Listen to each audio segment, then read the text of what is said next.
my name is Natalia Seth. I am a photographer and content creator, and I am so happy you're here. Wait, before we start, let me take your photo. Cheese!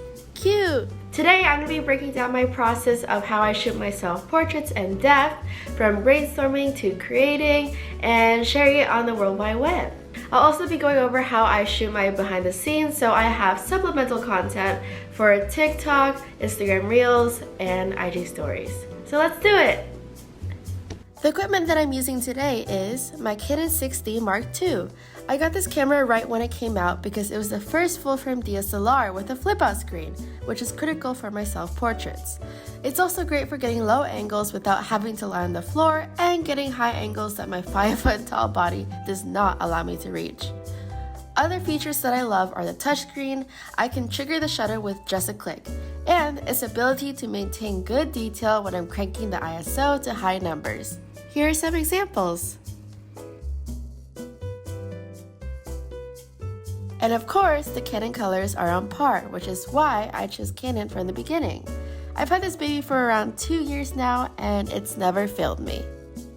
The 35mm 1.4 lens. I use this for headshots or full body photos that I want a good separation for the background and subject because it has such a low aperture.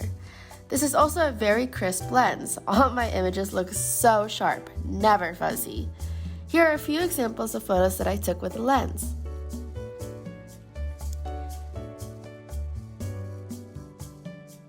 Next is the 16-35 2.8 lens.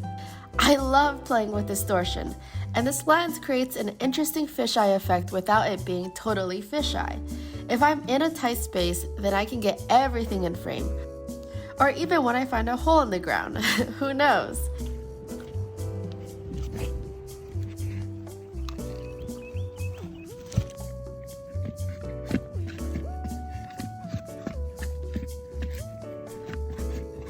Here are a few examples of photos from this lens.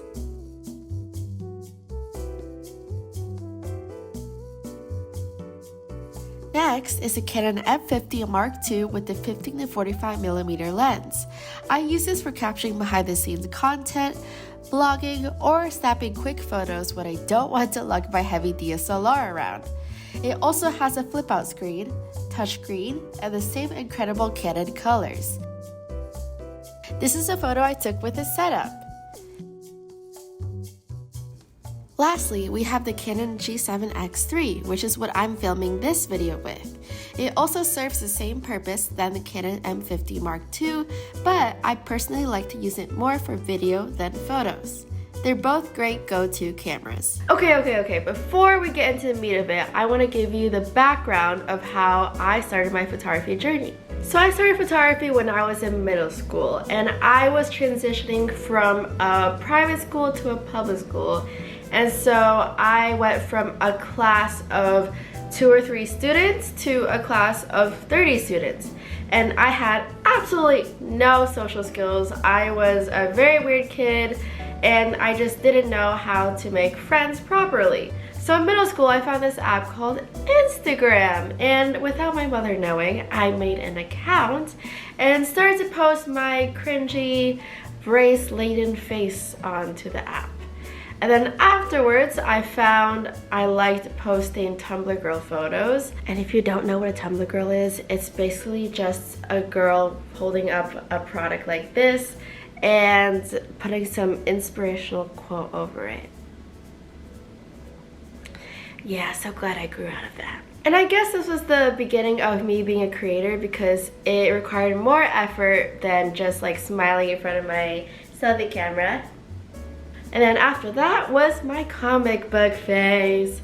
I used to make some funny, cringy comics, and they had little text with me reacting in the back, and that was fun for a while. But afterwards, I found photo manipulations. I found this girl who was also Asian American and around my age, creating these fantastical photo manipulations that I was mesmerized with. I've never seen this before.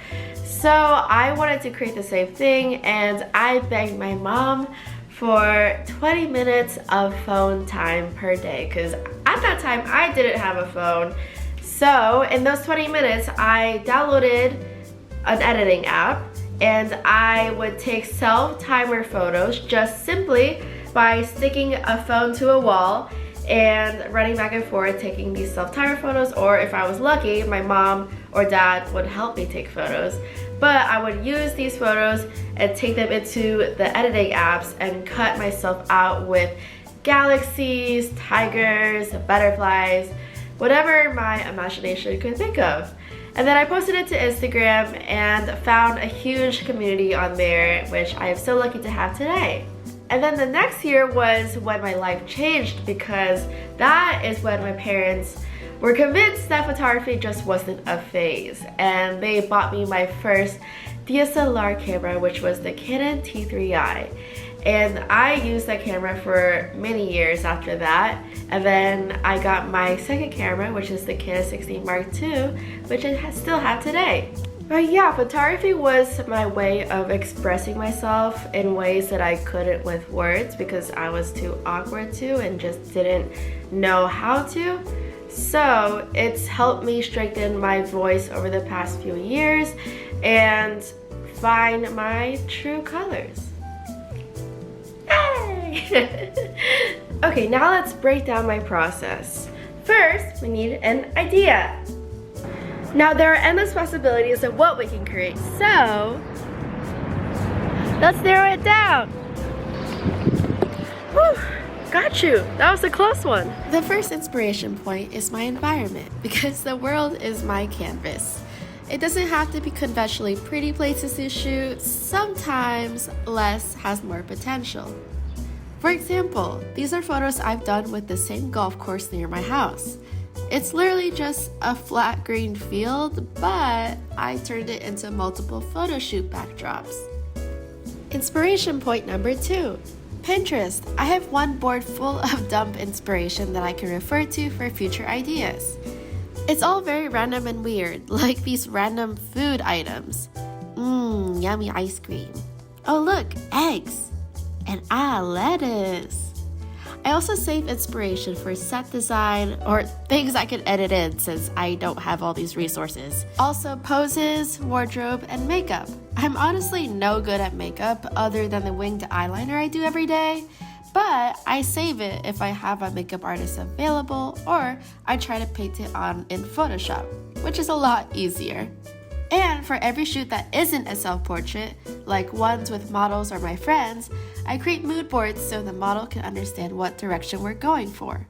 As we can see for this board named Julia, I was looking to play with light, different fabric materials, and movement. And third, find art. Whenever I go to museums, I jot down things I see and snap photos of what inspires me. I find that looking at other mediums of art other than photography inspires me more to create something original. Some of my favorite artists are Salvador Dali, Joan Miró, Frida Kahlo, and my mother, because she's a surrealistic artist and painter too. Her paintings have hung around our house since I was a little girl, so it definitely subconsciously influenced me to walk on this route of artistry.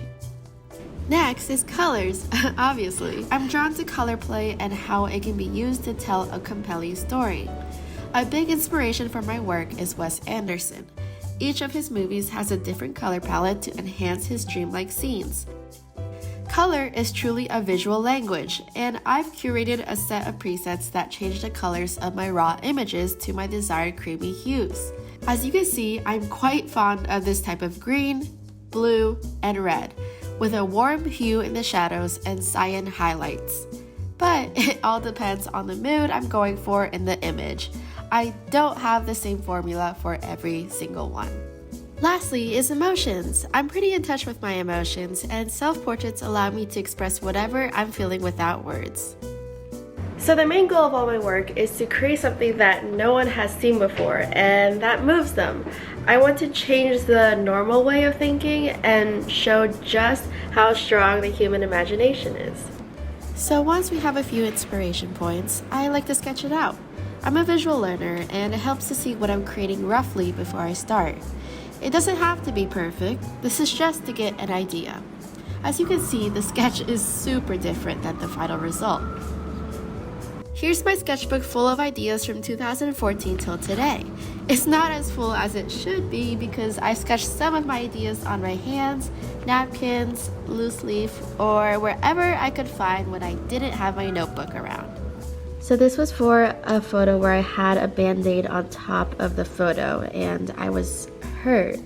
For this part, I just put some markers and bled it on top of the band-aid. It's not actual blood. After sketching, I like to wander around my surroundings to see where I can visualize my idea in the real world.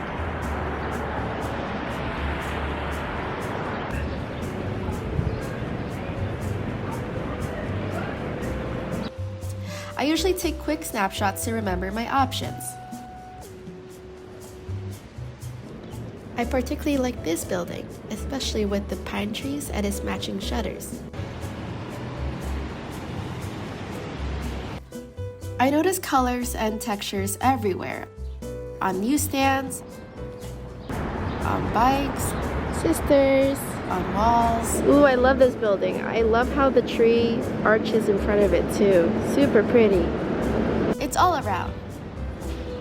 Especially when I'm traveling or in a new area, I like to take a jog around or go on excursion so I know what's around me. Maybe I find a cute little corner that no one knows about but could work perfectly for my idea.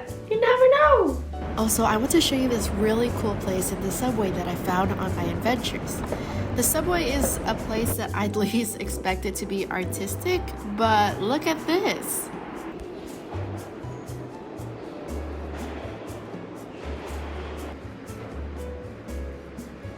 Wow, look at the colored tiles.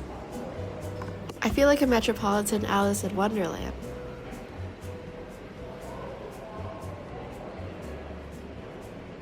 I think of how I can use these ordinary but interesting things to my advantage, and over time it trains your eye to do it naturally.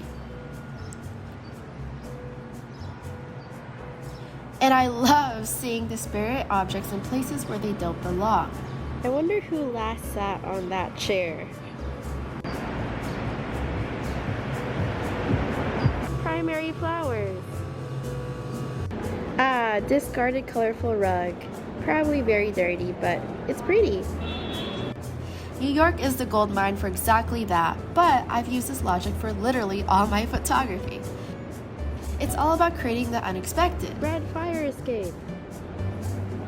I collected bags of trash from my neighborhood once and used it for a photo shoot. Yep, plastic wraps, water bottles, unidentified things. I got it all. And this was the final result. Super worth it. Anyways, point is that you don't need a pretty backdrop or pretty props to take a cool photo. I also shoot in my basement studio and it's simply just a white wall with 2 soft boxes and nothing crazy. It could just be 2 lights and a wall. I don't prefer a green screen personally because I feel like I can change the background color into any color that I want in Photoshop. So I've changed this white wall into all the colors of the rainbow, and it helps also to cut things out if I'm trying to use it as a backdrop to hold my objects in front of.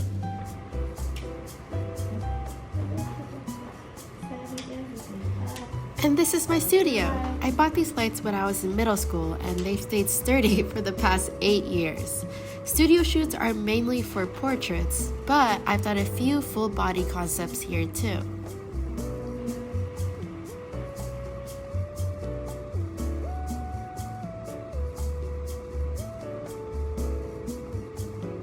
Next is wardrobe and props.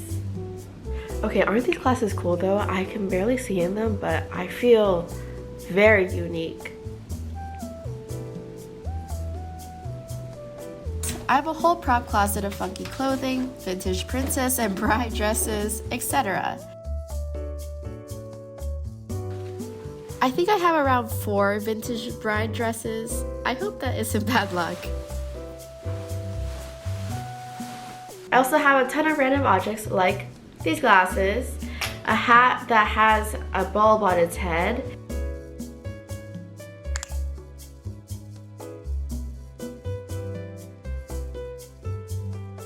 And so much more. Oh, butterfly nets too. Those are pretty cool.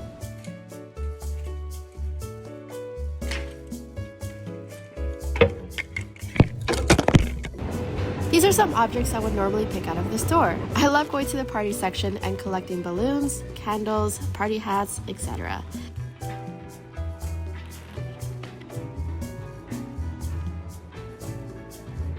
Grocery items are actually pretty cool props too. I've used fruits like bananas multiple times, as well as strawberries and lemons. Also, don't forget your coffee break.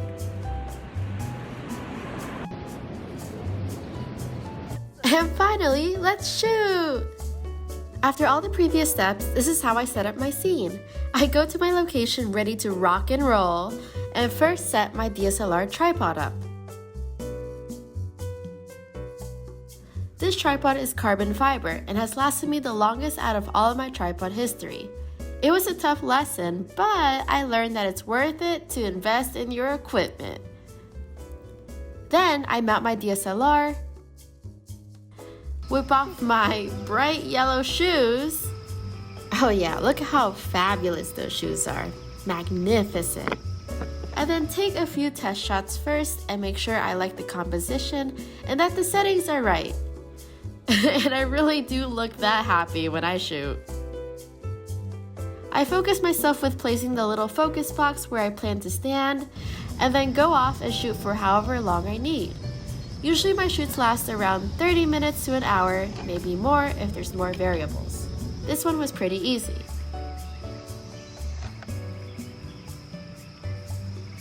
Also, I have my wireless remote that I take all my photos with and that I can quickly toss to the side. It looks a little busted because it's been through a lot.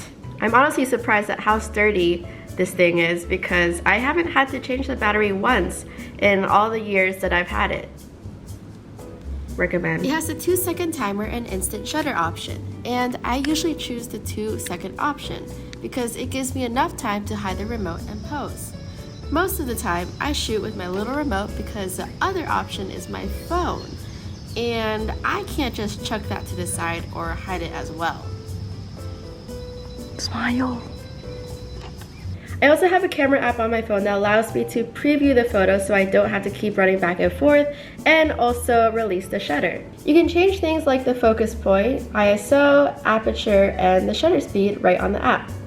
It's connected through the camera's Wi-Fi or Bluetooth, and it only takes a few seconds to connect, so super easy. Here's an example of how the preview looks like. Okay, so this is my phone recording this setup right now. As you can see, I'm in a bride dress in the freezing snow, and surprise, surprise, yellow Crocs. Now this is the camera app preview. I put the full preview screen on the left so you can see all the controls. Like I explained before, I put the focus box on me, and then simply put the 2-second timer and set my phone on the ground. And if you're wondering if I was cold, yes. My hands got a bit frostbite after this. Oh, the things I do for photos. A little update. I gave myself frostbite. She's still moving though. So there was a time where I didn't always have my remotes, and that made the focusing situation a bit difficult. Or when the lighting situation was a little weird, like it was too bright, or it was too dark, or the background was a little busy. Those are the only times that my camera has trouble focusing. Other than that, it does a really good job. It hits focus 99% of the time. But here is what I do in those rare instances that it misses focus. Okay, say that my camera's having trouble focusing. This is what I'll do. I'll take an object, in this case it's a chair, and I'll place it in front of where I'm going to stand, right here. And then I'll go to my camera and focus on the chair and then switch it to manual mode. And then once I have everything set, I remove my chair. And with my remote, I trigger the camera and don't move from this spot and shoot. And then once I want to check the photos, I'll place the chair back in the spot and check my photos.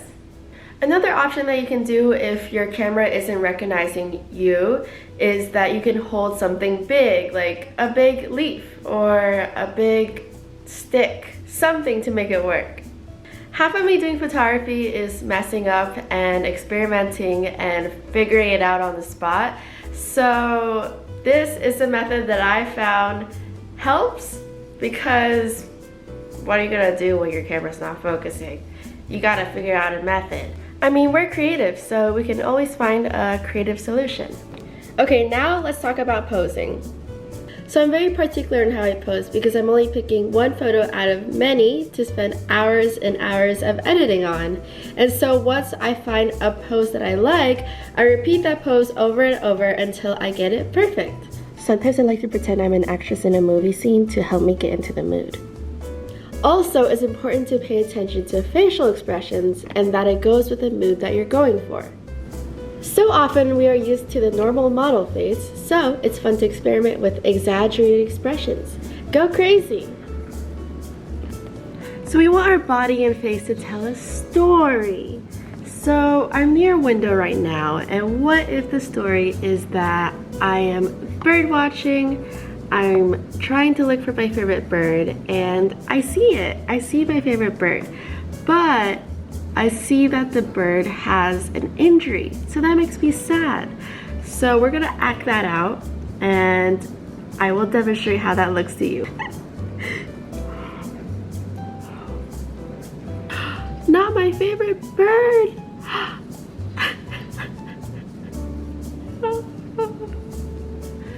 No! I hope you get better. Okay, here's another example. So I'm in my kitchen, right? And I want to go and see something in the fridge. Now the obvious thing is to look for food, right? But no.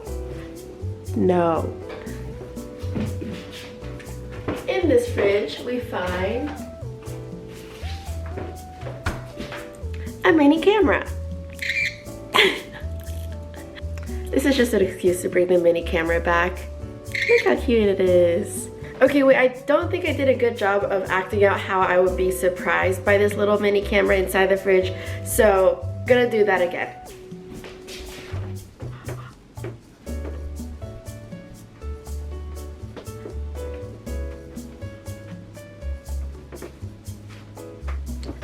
I think that did it. Okay, last one. So I'm having my cup of morning coffee, but I'm a bit sad this morning. So I'm gonna act that out.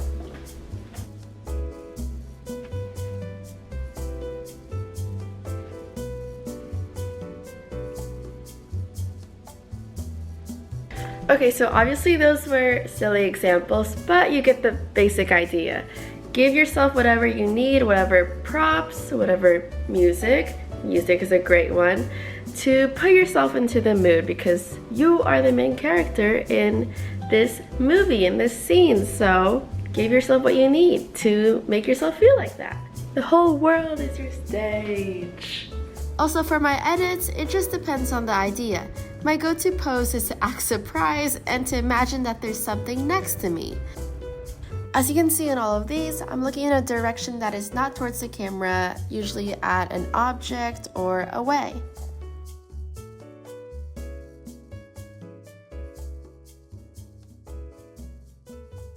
With portraits, I like to use hands to softly caress the face, chin, or chest. And from shooting other people as well as myself for so many years, I know that sometimes the most awkward poses look the best.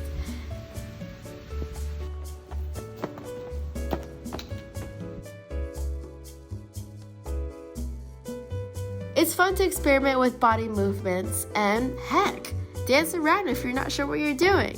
Movement and candidness looks great as well.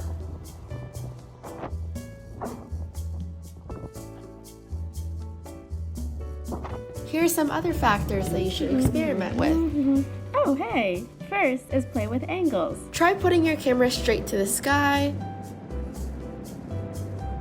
Try a bird's eye view. Or shoot into a crevice or from a crevice that might create an interesting perspective. Hey!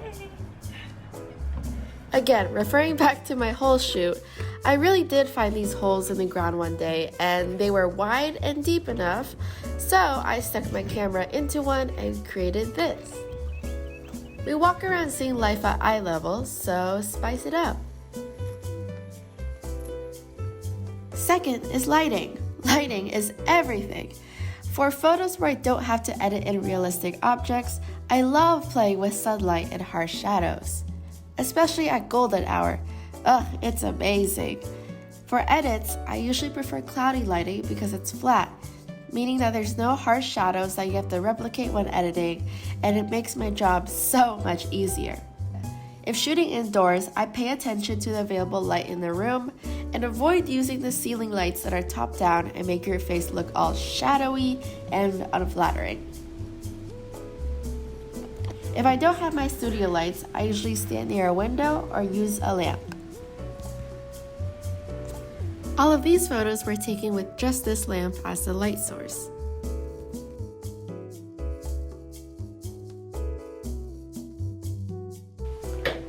I also have this really cool portable LED light that changes color. Let me show you. Look at that! Whoa, my hair changes color too. That's so cool. So it can change to any color of the rainbow, and I've used this on many shoots when I don't have enough light, when I'm shooting in the dark or at night. And also it has white light as well as a more yellow tinted light too. Lighting can also change how your face looks. Usually side, front, or slightly above is flattering, but it could be used in many other ways to look artistic. I actually took this photo with the LED light inside his shirt, and then I took this one with just a computer light and a soft light to fill the background. Also, I know it's super awkward to take photos of yourself in public, and it took me the longest time to build up the confidence to be able to be my full goofy self in front of so many eyes.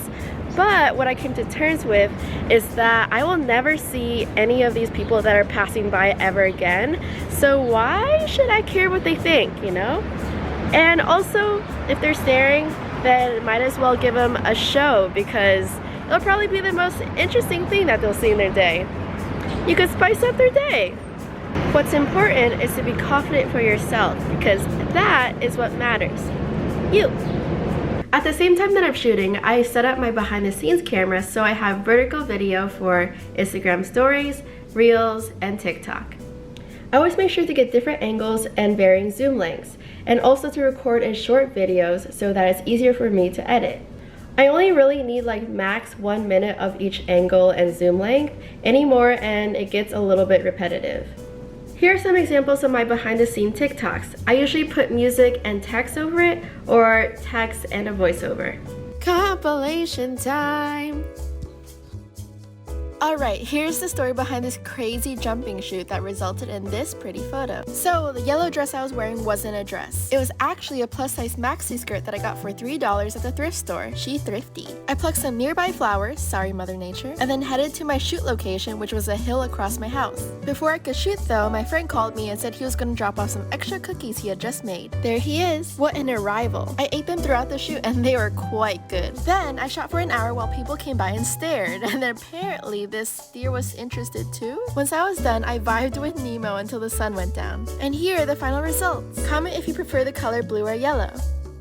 I made this, into this funky cinematograph of my friend. Let me show you the process. So this was shot in my friend's kitchen, and it was inspired by the idiom apple of my eye. Basically, someone you value a lot. After shooting just the apple in the head, I took a separate video of my friend just moving her eye around. And then I edited the eye so it's the same color than the apple. And of course, made sure to add the reflection so it's more realistic. And there we go. This is the final result. I'm gonna show you how I shot this photo in my school's library. So this is a library. It's usually super full with people, but social anxiety who? I changed into my schoolgirl clothes, spread pants on the table, and then began to do my self-timer shoot. It was taking too long, so I had my friend Kaylee, who was filming behind the scenes, press my remote button so things could go smoother. Oh, and she didn't leave the floor. For the floating objects, I threw around my notebooks, papers, and pens, and contrary to popular belief, did not throw my $2,000 laptop in the air.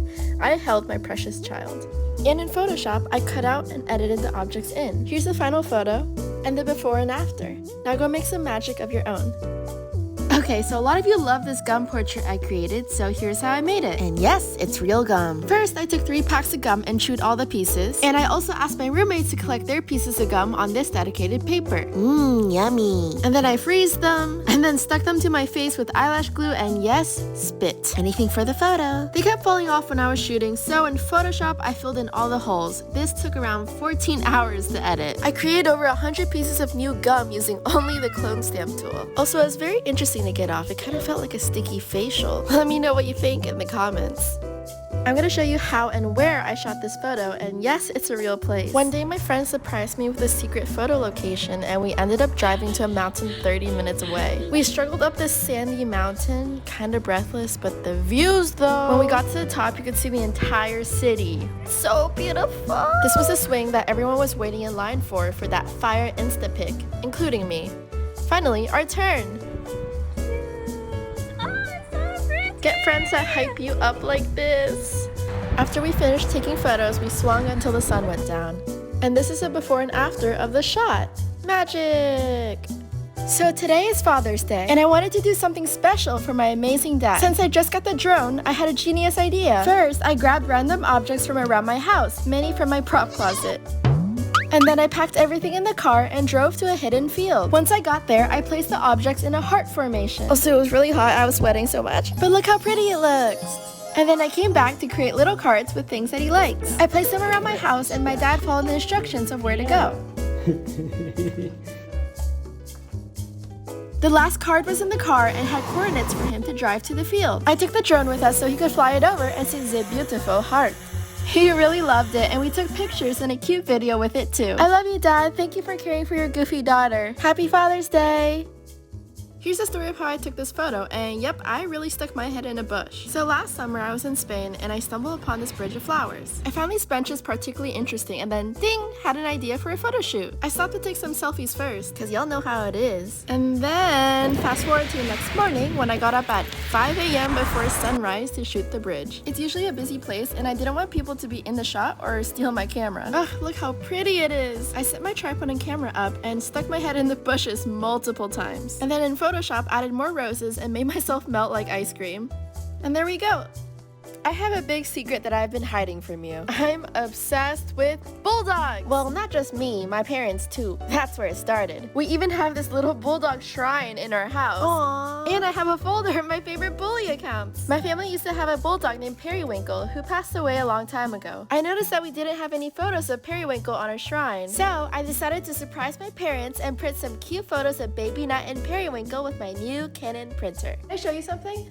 Sure, what is it? Come here. So cute. You're cute too, but he's magnificent. What? So friends, I'm gonna show you how I took this photo of me turning into a pretty flower. So this location was actually an abandoned pool that was filled with dirt. It's gonna be destroyed soon, so I rushed to take photos before it was gone. I saw this specific pile of dirt and was inspired, so I set up my camera. This rock is breaking my composition, so I'm gonna remove, oh my god, it's heavy. After a few minutes of struggle, I removed it successfully and took photos. And oh my god, thankfully no one was watching this time. In Photoshop, I buried my body with more dirt and added the flower head. It took around 6 hours to edit. And that's it. Let me know what your favorite flower is in the comments. And next is editing. I always bring my photos into Lightroom first to add my preset and color manipulate, and then I bring it into Photoshop to do all my photo manipulation. Usually I spend around 5 to 20 hours on an edit. It really depends on if I have a solid idea of what I want before I go into Photoshop, because sometimes I'm just taking a photo and experimenting in Photoshop, just dragging different stock images in or drawing different mustaches on my face.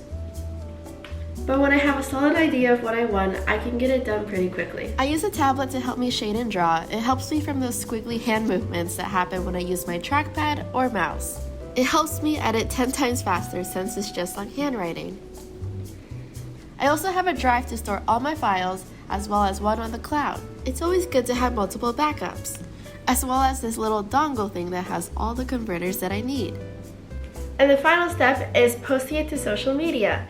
Make sure to utilize the appropriate hashtags on Instagram and TikTok so you can get more discoverability. For example, on Instagram, I have a whole group of hashtags for feature pages for photography, and then I'll add some based off of the photo, like hashtag self-portrait, hashtag photo magic, hashtag photographer, etc. It also helps to add local hashtags too if you're looking for clients or models to work with, like hashtag New York photographer. On Instagram stories, use the in-app features like music, polls, etc. so Instagram will boost your stories and more of your followers will see your work. I love putting polls on my story with fun questions for my followers about their day and about random opinions. I love interacting with them in this way. It's super simple. I always repost my posts whenever they go live so more of my followers see it too in case they miss it. And finally, TikTok and Reels will be your strongest tool in growing your brand and being discovered. Pay attention to the trends and see how you can fit your photography and style into it. Here are examples of a few of my twists on trends.